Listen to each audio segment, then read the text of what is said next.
মনা, এই জুতা জোড়া দেখি।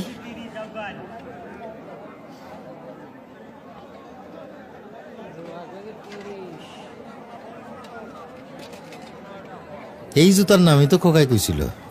আঙ্কেল, এইটা কিন্তু ব্র্যান্ডের জুতা, একদম 1000, কোনো দামাদামি নেই।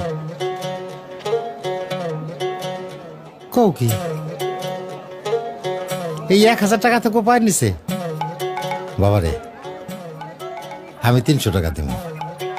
কাকাই তো দেখি ব্র্যান্ড বুঝে না, এক জোড়াই আছে, আপনি 2 জোড়া একসাথে লইবেন দেখা 100 টাকা কমায় রাখুন। যাও, আর 50 টাকা বাড়াই দিব না।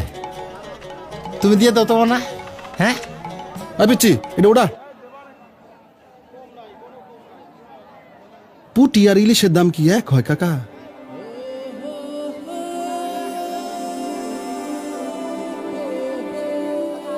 খোকা তো এই জুতার কথাই কইছিল। মনা, এই জুতা জোড়া পাই দাও তো। আমার খোকার পাও তোমার মতো হইব।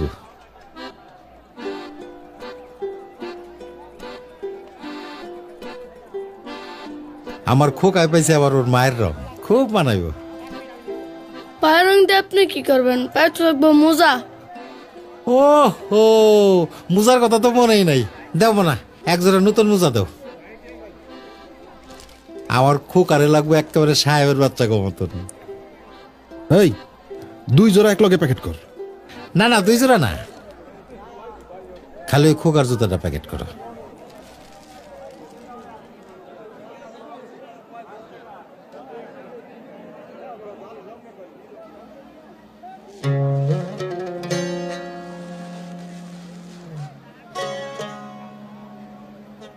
মুসিরে দিয়ে সেলাই করা একটু পালিশ করলে একের চকচক হয়ে যাবো, তাই না মানা?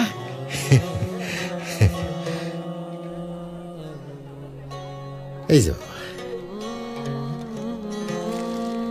কাকা, আপনারটা?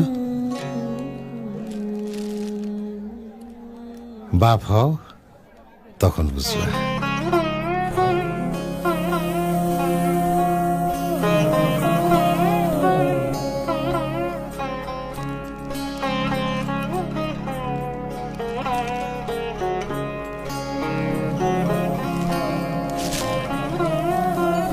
সাইজে না হইলে নিয়ে আইসেন। ও তুই আপনাকে আজ বিলিয়ে দেশ, আসমানি তাকি রমজানের ওই রোজার শেষে। এভাবেই ত্যাগের আনন্দে উদযাপিত হয় বাবাদের উৎসবগুলো। এমন অসংখ্য বাবাদের ত্যাগ মিশে আছে বাংলার জীবন জুড়ে।